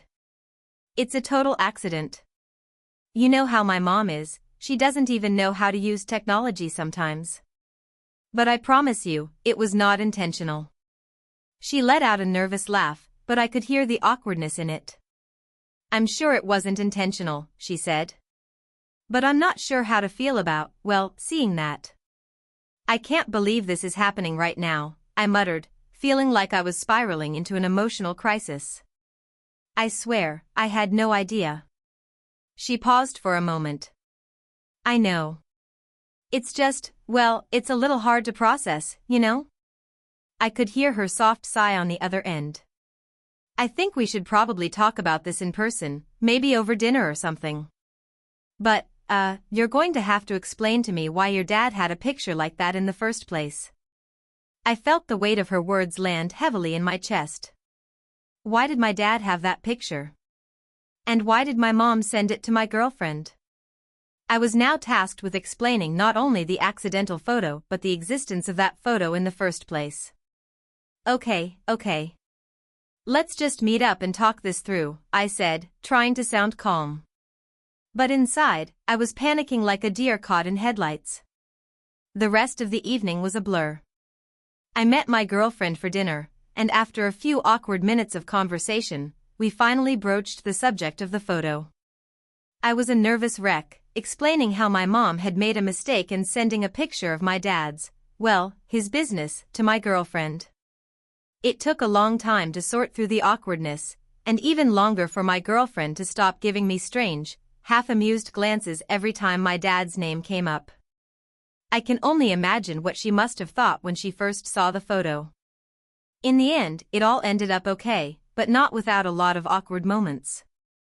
My mom called me later that night to apologize profusely, promising that she'd never send another accidental picture again, though I wasn't entirely sure she'd learned how to properly text just yet. Now, whenever I see my girlfriend, there's an almost unspoken understanding between us. It's become a bit of an inside joke, though I'm still not sure how to bring up my dad's situation in a normal conversation. Anyway, I'll never look at cake pictures the same way again. So, this happened last week, and I'm still shaking my head over it. I've been meaning to share, but every time I think about it, I cringe. But here goes. I live in a small apartment in a pretty busy part of the city. It's not ideal, but it's affordable, and being near everything is super convenient. It's a one-bedroom, small but cozy enough for me. Anyway, I'd been dealing with a broken washing machine for a while now, and I had been putting off getting it fixed. I'd gotten used to going to the laundromat down the street. But last week, I finally decided to get it fixed, thinking it would be an easy job. I called the repair company, and they sent a technician over the next day. His name was Brian, and he seemed pretty laid back, mid-30s, a little awkward but friendly. He came in, looked at the washing machine, and immediately started making small talk. You know the kind of talk, how long have you had this machine? Is it making strange noises? All the usual stuff. As he was working on it, he mentioned that it looked like it might just need a minor part replacement. So far, so good, right? I was relieved because I didn't want to spend too much money. He said it would take about 30 minutes to fix it, which was great because I was expecting him to be there for at least an hour. I decided to step out and grab some coffee while he finished up. I figured, hey, I trust the guy, it's just a washing machine. I'll be back in 20 minutes. When I got back, I was in for the shock of my life. I opened the door to my apartment, and it hit me immediately, something was off. The first thing I noticed was the smell, kind of a sharp, acrid scent that made me cough a little. Not quite sewage, but something close. And the floor. The floor was wet. Not just a little wet, but soaked. Like, someone had opened up a fire hose and sprayed it all over my living room. My heart dropped. I rushed into the apartment, and there he was, Brian, standing by the washing machine with an utterly blank expression on his face. He wasn't even trying to help clean up. I froze in the doorway.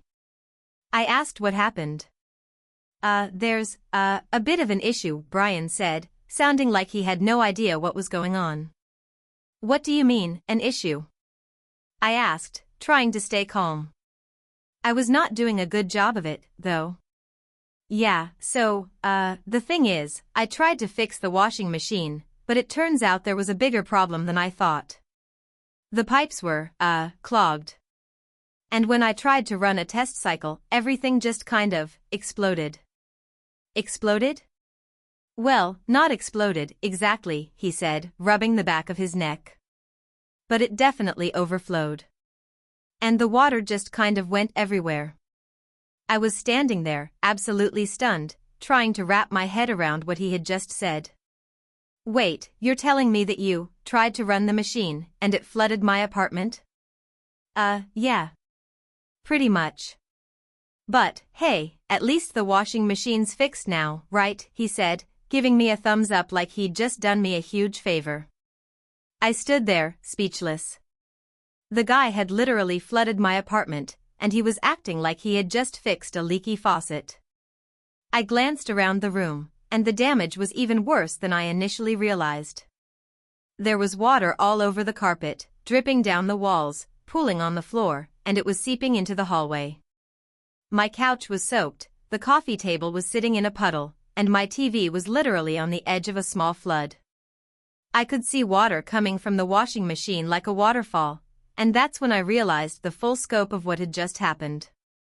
Brian seemed to sense the growing tension in the air, because he shifted awkwardly from foot to foot. I'll, clean this up. Don't worry. I'll call the office and get some help. This isn't supposed to happen. I wasn't sure whether I should be angry or just cry. But I was too flustered to think straight. So you're just going to clean it up? And that's it? Well, yeah, I can't exactly fix everything. But I'll get you a mop and try to get the worst of it out of here. You're definitely going to need some repairs, though. I'll make sure the office knows about it, he said, his voice trailing off as he scrambled around. I wasn't having any of it. I told him to leave, and that I was going to call the company and have them send someone else. Brian, to his credit, seemed genuinely sorry, but he still didn't seem to grasp the magnitude of what had happened. He packed up his tools, apologized about 12 more times, and then left. At this point, I was in full panic mode. I called my landlord and explained what had happened.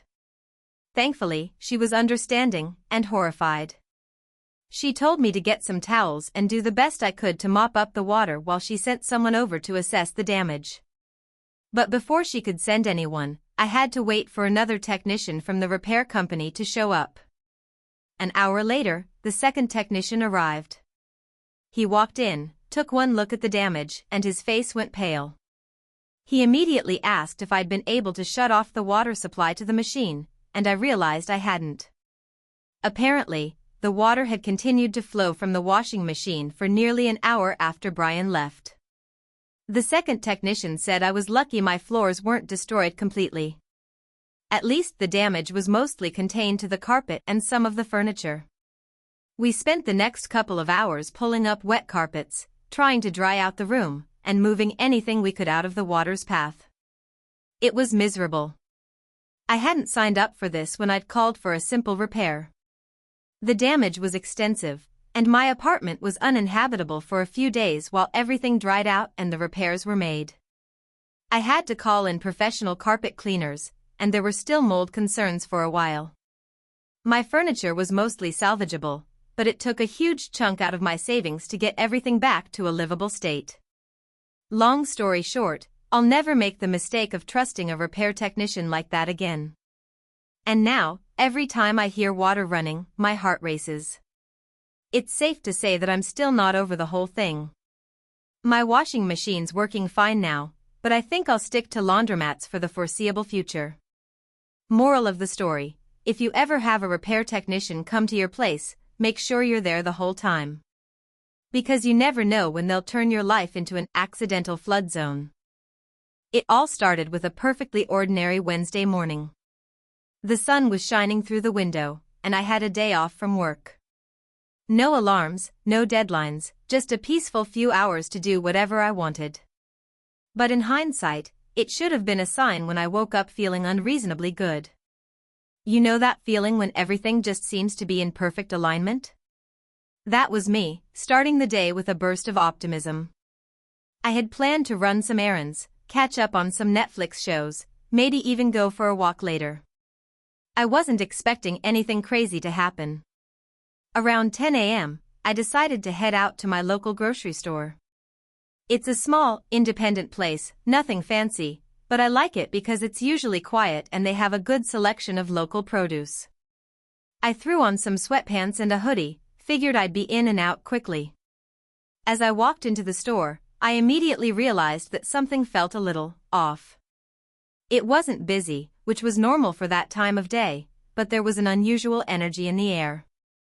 A strange kind of tension, but I dismissed it as me overthinking things. I grabbed a basket and started picking up a few items. I went through the aisles methodically, grabbing the usual things: eggs, milk, bread, a few cans of soup, and some fruit. I made my way to the produce section, where I noticed an older woman with a cart full of tomatoes. She was talking to herself, muttering about something I couldn't quite catch. It was a bit odd, but I didn't think much of it. She seemed harmless enough, so I went about my business. I was just about to grab a few bananas when I noticed something strange: a loud, sudden crash followed by a series of panicked footsteps. Before I knew it, people were running in all directions, some of them pushing carts, others just ducking behind shelves. I froze for a second, unsure of what was going on. I looked around for some kind of explanation when I noticed the older woman I had seen earlier. She was standing at the edge of the aisle, looking directly at me with wide eyes. In her hands, she held a can of soup, but the way she was gripping it, like it was a weapon, immediately set off alarm bells in my brain. That's when I heard the loud crash again. And then, the screams. 1, 2, 3, maybe more people shouting, running, panicking. Something was happening, and I had no idea what it was. My heart was pounding in my chest, adrenaline kicking in as I instinctively ducked behind a nearby shelf. From there, I saw the older woman move quickly down the aisle, her can of soup raised like she was preparing to launch it at someone.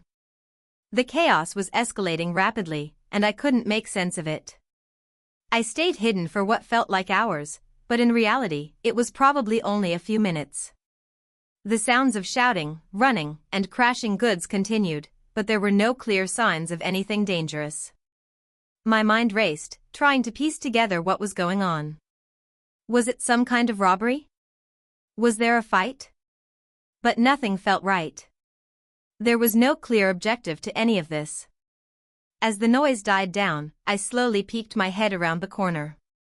The store was eerily silent now, save for the faint sound of someone sobbing in the distance. I slowly made my way out from behind the shelf, carefully walking toward the entrance, still unsure of what was happening. The older woman was nowhere to be seen, but the scene before me was, well, let's just say it wasn't what I was expecting. The aisles were a disaster. Shelves had been knocked over, cans and boxes littered the floor. The produce section was completely obliterated, fruit and vegetables were smashed everywhere. It looked like a war zone, but there was no clear sign of a struggle. I was in a daze as I navigated through the wreckage. My mind was still trying to process what had just happened. I reached the front of the store, where the few remaining customers were gathered around a young employee who was trying to calm them down. The poor kid looked as confused as I was. As I approached, I heard one of the customers, an older man, talking to the employee. "I don't know what happened, but I saw a woman with a can of soup running toward the back of the store," the man said. Then everyone started freaking out, and I just ran. I glanced around nervously, still processing the fact that there had been no real explanation for what had occurred. A few more customers began to trickle out, shaking their heads and muttering about the madness. But no one seemed to know exactly what had triggered the chaos. It was like the whole store had descended into madness for no reason. Feeling equally confused and unsettled, I decided to leave. I grabbed my basket of groceries and walked toward the exit. As I reached the door, I glanced back once more at the scene behind me. It was at that moment that I realized I hadn't seen the woman with the soup can since the initial commotion. I stepped outside into the fresh air, taking a deep breath, and immediately felt the tension in my shoulders ease. But I still had so many questions. What had caused everyone to freak out? Why had that woman been acting so strange? And most importantly, what the hell had I just witnessed? As I stood there on the sidewalk, trying to process everything, a thought hit me. Maybe I'd just narrowly avoided some kind of bizarre mass hysteria. Maybe it wasn't a robbery, but some sort of panic caused by an overheated crowd or an isolated incident that spiraled out of control. I wasn't sure, but I knew one thing for sure: I wasn't going back to that grocery store anytime soon. A few days later, I found out that the store had closed down temporarily. Apparently, there was an investigation into the events that had transpired, but no one was quite sure what had actually happened. There were rumors, of course. Some said it was a prank, others said it was a psychological experiment gone wrong. No official explanation was ever released. But honestly, I don't think I'll ever know the full story. All I know is that I went to the grocery store for a simple errand and ended up witnessing something that made absolutely no sense. I'm still trying to wrap my head around it. And to this day, every time I step foot in any grocery store, I can't help but feel a little uneasy. I don't trust the soup cans anymore. I never thought I would end up on Reddit writing about the worst day of my life. The kind of day that, when you're older, you can only look back at with a mix of horror and disbelief, wondering if you were in some sick, twisted dream. It started out like any normal Saturday. I woke up a little late, around 10 a.m., after a long work week. The sun was shining, birds were chirping, and it felt like the kind of day that would be perfect for lounging around, catching up on Netflix, and maybe meeting up with a few friends later for drinks. But as we all know, life has a way of throwing curveballs when you least expect it. And boy, was I about to be hit by one. So, after waking up, I decided to be a bit productive. My apartment was a mess, and I knew it was time to clean up. I threw on my most comfortable pair of sweatpants, grabbed my phone to put on some music, and started cleaning. While I was in the kitchen, I realized I hadn't eaten breakfast yet, so I made myself some scrambled eggs and toast. Nothing too fancy, just a simple, hearty meal to start the day. The eggs turned out a little runny, but I didn't mind, I was starving. Then, I had the idea to go to the grocery store to grab a few things I was running low on. Nothing big, just some milk, bread, and a couple of snacks. I made a list in my head. I'm terrible at writing lists, by the way, threw on a jacket and headed out the door. On my way to the store, I saw my neighbor, Susan, standing outside, holding a gardening tool and wearing a face that screamed, "I need to talk to someone." You know the type, where you can tell they're about to unload some deeply personal story on you, and you're stuck in it, no matter how much you try to avoid it. Susan starts telling me that she's been having a lot of problems with her dog lately. Apparently, her dog, Buster, had been acting out more than usual. She went on and on about how he'd eaten through the back door of her house, tore up the furniture, and now had started running away from home. I was already starting to feel a little awkward, but I didn't want to be rude. Plus, I had time before I needed to get back home, so I just listened. After a solid 20 minutes of me nodding and muttering a "huh" and "that's tough," she finally stopped and asked if I could do her a small favor. She said she needed to run an errand and asked if I could keep an eye on Buster for a little while. Now, I've never really been a dog person, but I agreed. She assured me that Buster would be fine as long as I kept him in the yard and made sure he didn't escape. No big deal, right? I was just going to stand outside with a dog for an hour or so, not a huge commitment. So, I walk over to her house, open the gate, and am immediately greeted by Buster, a very large and very energetic golden retriever who looked like he hadn't seen the outside world in days. He bounded up to me, tail wagging, and I was thinking, okay, this won't be too bad. I followed Susan's instructions and led him out into the backyard. The yard was huge, fenced in, and seemed like a perfect place for a dog to roam around without worrying about running away. I thought I'd just chill for a bit while Buster did his thing. About 30 minutes into this, Buster suddenly stopped running around and started barking at something near the back fence. I figured it was probably a squirrel or something harmless, so I didn't think much of it. But then he started growling. A deep, guttural growl that made the hair on the back of my neck stand up. He wasn't barking anymore, it was all just low, angry growls, and his body language was getting more and more tense. At this point, I'm starting to get nervous. I've never seen a dog like this, and I'm starting to wonder if I made a mistake agreeing to this. I took a few cautious steps forward, trying to figure out what was going on, when Buster suddenly lunged at the back fence. There was no way I could hold him back. I wasn't prepared for the sheer power this dog had. And then, to my horror, I saw what he was after. A huge, muddy rat had managed to find its way into the yard, and Buster, in his absolute rage, was now trying to get to it through the fence. Now, I don't know about you, but I don't exactly have much experience dealing with animals, especially ones that are aggressively hunting down rats. So, my first instinct was to just run inside. Maybe if I got away from the situation, things would calm down. But Buster had other plans. As soon as I turned around, the dog barreled into the side of the fence, causing the entire thing to shake. And that's when it happened. The fence gave way. I stood there, completely frozen, as Buster, with a single powerful leap, broke through the fence and charged straight toward the rat, who, by now, was probably just as terrified as I was. But before I could react, Buster had already cornered the rat, which then made a desperate attempt to escape into the bushes. And in the chaos that followed, I saw it. Buster pounced and grabbed the rat with his mouth. And he shook it violently. At this point, I'm freaking out. I've never seen anything like this in my life. The rat was still alive, squirming in Buster's mouth, and I could hear the sickening crunch as Buster held on. The whole situation was escalating faster than I could handle. The rat tried to run again, but Buster was relentless. He didn't let go, and within seconds, it was over. Buster had killed the rat. Now, I've never been squeamish, but there was something about seeing that whole thing unfold right in front of me that made me feel deeply unsettled.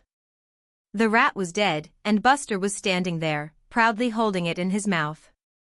And just as I'm about to catch my breath, I hear Susan's voice calling out from the driveway. She was back from her errand. I'm in complete shock, holding my hands out like I was trying to signal her to stop. I managed to sputter, "There's a dead rat in the yard, and your dog, he killed it." She just stared at me, then looked at Buster, who was now dropping the rat at my feet like some sort of twisted gift. Susan's face went pale. "Oh no," she said, her voice trembling. "I never thought he'd actually do that. He's never, well, this is new." By this point, I'm completely lost for words. I don't know what to say. I never signed up for a rat massacre.